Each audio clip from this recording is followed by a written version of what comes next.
Thunderbox by Auto Project. Makapal.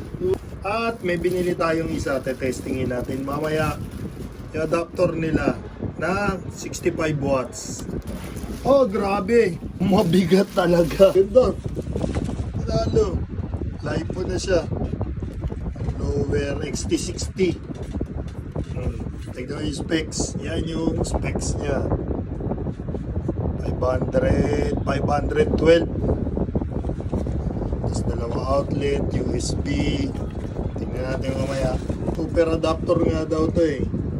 To 60 Hz din siya. 14.6 volts ang output. 8 amp. Ganda, malakas to. Nang try, ito yung bobbin na 3.0. Ilan yung papasok dito? Tingnan natin. Yan, 16. Next try, ito yung Vivo, galing talaga sa original to. Yan, ganyan din. 70. Yan, ito na yung cable na nabili ko. Try natin. Akin. Solid yung adapter ni O2. 65. Lakas, full charge agad to. Yan, yung bagong Thunderbox na Spartan 500X. Long press siguro. Yan, long press. Yung AC. Yun.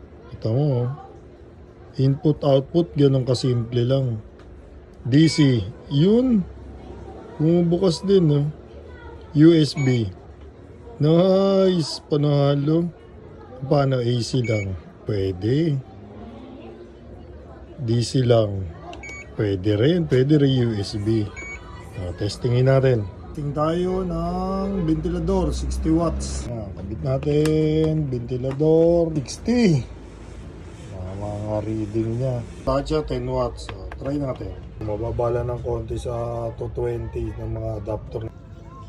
You know, in action ang ating bagong power station by Thunderblock. Kunat yan. Panalo. Goods.